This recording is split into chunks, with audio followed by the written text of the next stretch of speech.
Hey guys, what's up? What's poppin'? It's your girl Ifeoluwa Adejola. You already know what time it is. It's When They Were Stars. I'm super excited to welcome you all to another episode of When They Were Stars on Sunkant Entertainment. If you joined us on the previous episode, I'm welcoming you all to this special episode of When They Were Stars. You know, the spotlight shines bright, but then it fades away sometimes. You know, the paparazzi flash, the fans scream, but then the silence. What happens when the music stops and the fame fades? We're going to be looking at music artists like we always do. You know, there are so many questions to ask these people if we meet them one on one. But then those things, the reasons behind their fallouts that is publicized, those are the things we are going to be dissecting on our table today. On today's episode, we're going to be looking at two super talented artists who were on the limelight, and they used their time well. I don't know if my co-host has something contrary to this, but then let me introduce you to my co-host on today's episode. And I also have a guest. But before I unveil my guest, let me introduce my co-host. This is none other than Senj, the Smiler. It's good to be here again. Yeah. I'm sure you guys must have been conversing with me. Mm-hmm. I was on the last episode and we are. So we're here again to bisect and dissect the things that might have went wrong with some former musical superstars. So it's nice to be here again, and let's get to it. Yes. So today we are going to be looking at OREZI and Mehdi. I know when you hear that name, you'll be like, yes, where are these people? Like, for a very long time, we've not been listening, we've not been hearing their music. Did they drop music? Or are they really into this music thing anymore? These are what we're going to be looking at. But before we dive right into the business of the day, let's go on a quick break. I'll be right back. Don't go nowhere. Bye.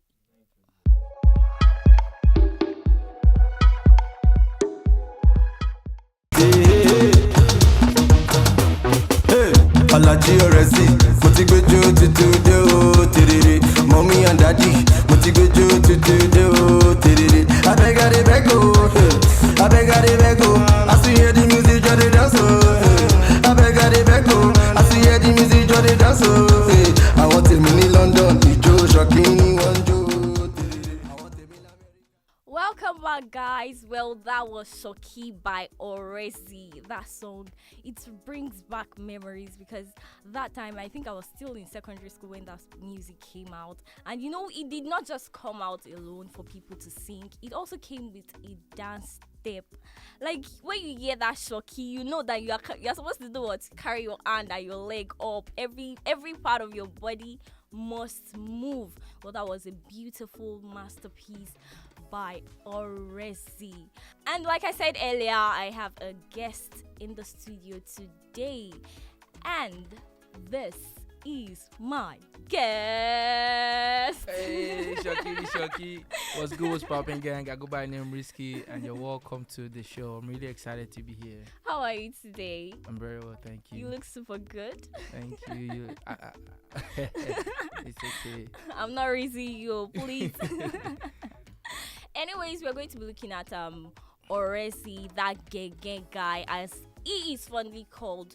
Though his real name is Isegini Allen. He was born on the 28th of March 1986, and he is popularly known by his stage name OREZI. He's a Nigerian musician from the south side of Nigeria, Delta State precisely. OREZI's songs became very popular and trendy online with a great number of streamings and downloads. His popularity grew with the release of his hit songs Rihanna in 2013. However, his hit singles includes Booty Bounce featuring Davido, Shoki, Shukberu, You Got It featuring Amber Smith, Ogede, also featuring Wizkid and Timaya. All these songs, were between the year 2012 till the year 2015. And he recently dropped this EP, Chocolate Daddy, just to entertain his fans and music lovers worldwide. The body of work is his second project after his 2015 debut, the Genge album. It's quite an impressive EP consisting of 9 tracks with features from Dafe, Techno, and Sheba. However, in a chat with Showtime's The Cooking Pot, the singer said that in the Nigerian music industry, having talent without money is a waste of time. You see, this last statement he made is quite, it's something really understandable. And, in life, without money, you cannot do anything. Easy. Let's just dissect what he said last. This is my last statement. That without money, in the music industry, if you have talent and you don't have money, it's a waste of time. How do you see this? Well, it comes from popular saying, money makes the world go round. Mm-hmm. So, I don't know, like entertainment and being a superstar, if you're not rich, then what is the point? You have to be, like entertainment speaks luxury, for example. So that's what I think about it. So over to you, Senj. Yeah. Let's look at the music industry, and with what OREZI said, that without money, if you have talent without money, your talent or the music, your music career is like a waste of time. Like, what do you see to this? Yeah, it's just basically saying like real stuff he has experienced. Things are not like as it is then, like how it is now. Right now, a lot of people put like a lot of money into music. Then it's just about your talent. Like nobody can even use money to promote like a talentless person. Then it was drop hit or you go home.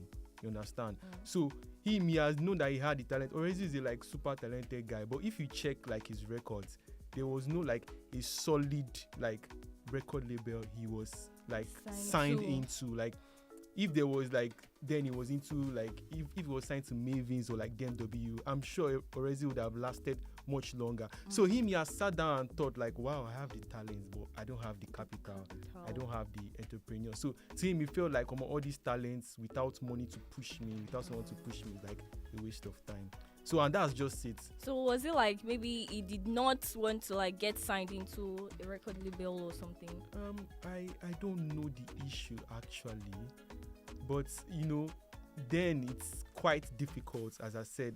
Not like now. Like now, anybody can just get signed to any entertainment. Then it was harder because right now we can promote a lot of shit because there's money on ground. Music is quite simple right now, not like before.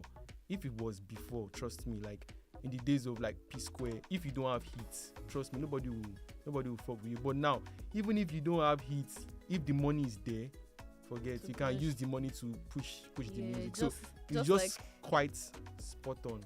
Okay, let's look at this right now. Some rich artists who has the money and they are financially buoyant to do this music thing, but then we are not seeing them at the top. They're not dropping hit songs. And what's his name? OREZI is a talented artist. Like, can't his talent speak for him? And he has dropped hit songs which generated so much for him. Like, can't he use that money to like continue pushing? Well, I would like to, chip in a few things there. When you talk about music as an artist, just like using probably like maybe these artists of this generation, they have labels, and what labels do not, they don't just bring like the money. They plan the artist. So when I was like listening to a Rema interview, he was like, I did not live my life as a kid. My whole life from 17 to like 24 was organized. So even when you're tired to like bring out music as an artist, the label tells you, let's get writers, let's do this, they get you shows, and it keeps you thinking in the industry. Not like there's nobody pushing you. The day where you like, now you go drop song. The day where like you rest. So that's just what I think about. And then you have to have talent. And I think the record deals then were really crazy. Now anybody can sign you, get a good lawyer, you go through a contract, maybe drop 2-3 albums. Over the years, like you were hearing, like the artist cannot leave the label. You know, a lot of things were going down, so it wasn't really good to, like, you know, get signed into a label, because it had a lot of, you know, impact on the artist. You know, telling you to drop 10 albums, they just want to own you. But people have more flexible contracts now, and you know, it just suits you. That's what I think about that. So now let's look at the Afrobeat world as a whole. Like, let's compare it to maybe 10 years ago. Like, is it much better now and much easier than it was then? I think your co-host said it all. Like, it's easier to blow now. Just give me beats, give me 10 million. Yeah, Make exactly. a ping to the head notes. And that one is I'll money be- now. There's money involved. Like, I don't have to be talented now. Exactly. I You just don't have even to need have it. for an artist now. You just have to have character. You just have to have steez. Okay. Like, you don't need to know how to sing too much. What is Charlie Pop? You see, that's why. Because if you ask me if you ask me the definition of who OREZI is, I just feel like he's a very super talented guy that was just quite unlucky. Because I wished he was like born into this time frame of this present artist. He was so talented that even as he was talented at that point, where he found himself with the likes of P Square, Olamide, they were just those ones. They are hit machines. So it shows like how, like, nowadays you can just get signed in a bedroom and everything. You don't even need to be talented. There are a lot of artists everywhere. Then was solid real music. So a lot of things have changed. Was quite harder then, but now you see these legends. They've opened the way to make music very easy. So that's just the difference. It was quite very unlucky. He's an unlucky guy. So, like, in very your honest. own opinion, if you see OREZI standing in front of you, like, what would you have, like, advised him to do? Maybe to be better or something. You know, advice to get money. But like, I feel like he was, like he said, he was just in an unlucky era. I feel like if it was now, he would have had a team to plan his career a bit better. It was just a situation of mismanagement, in my opinion. Because like I said, these labels, they plan your life. They just make sure that you are successful. It's a money-oriented business where they want you to be good so they can make money for themselves. Do you think it's all record label that wants you to be good, or Yes, that yes. wants you to be like Every push record label money? wants you to be fine, because that's what the business is about. They need record to be sold, and they need you to produce good music so they can sell and make money. That's what keeps the label ticking. They have to sign more artists. Well- you see, it's even gotten much more complicated to an extent. Like right now in labels, like you can't even basically wear a clothes they don't ask you to wear. You have a stylist to show how, like, restricted, organized. exactly how, like, they put their eyes on you. Can't just wear anything. Rema cannot just wear any clothes, and he has a stylist. He has people that say, oh no, you can't wear this, you have to wear this. So it shows how, like, things have, like, changed, how it's well organized and well packaged right now than then. So Funny thing is, they don't just sell music to you now. They sell a Quite- brand. They yeah. brand an artist. You know, So people it's right quite now, different. they compare this record label thing as slavery. Some people see it as slavery. yeah, That, okay, this thing, you must do it. This song, I want you to put my name. This song, I don't want you to put this person's name. Or they monitor your life, like they monitor every part of your career when you are with them. Like, what do you see to it? That's why I said contracts right now are a bit flexible. When you look at Rema, he was like, for example, when you look at Rema now, he said this album he wants to sound like a child. He has a level of control over the type of music he wants to release. So it's not like back in the day when they just tell you that you have to release this type of song. So artists these days, they have their own freedom. In fact, this era is all about freedom to do what the kind of music they want to do, and that's why we have a lot of, you know, we need quality control these days. Well, you know, since you guys already mentioned that he's a super talented artist, and you know, his music has grown so far, you know, while he was in the limelight, like, what do you think caused his fallout? Like, was his talent not sufficient, or was it not enough for him to, like, still be there? Well, when he was popping, he made timeless music. I feel like if you play Shocky in the club, everybody will still dance. But, you know, being like an artist and being able to produce that type of song every now and then is just not a small feat. Music has evolved. You cannot, there are some songs he dropped, you know, recently in the last couple of years that are not like, and it just feels like, it's just like Two-Face trying to sing now. It can just only be a legend. They cannot really produce the type of music, and music has changed. I can't really be listening to Only Me now. Like, it's a timeless song, but this is an era where Shea Vibe is dropping this type of tune. Where Rema is dropping those about, and you're telling me you don't want to be a preacher at all. It doesn't really go right now. Like, this generation, they don't have time for music with deep meaning, and I want to like pick out stuff. And one thing about music is being dynamic. You have to be dynamic to like follow the trend. When time changes, you change. That's what separates Wizkid, Burna Boy, because they're still in time, despite them coming from a different era. Yes, true. That's true. Talking about controversy, I think OREZI is one artist who, I'm not sure he has been tagged with anything controversial, and that's one thing I love about him. But recently he dropped an album, Chocolate Daddy, and people are not really talking about it. Like, I don't know why. Like, what do you think about the controversial stuff? I just feel like you just need to know when music is time. You just need to know when the time is to stop. Him right now, no one can say OREZI is not like a mini legend. He is a mini legend. But as our guest has said, music grows with time. So we don't listen to that kind of music again. Like, a lot of things have changed.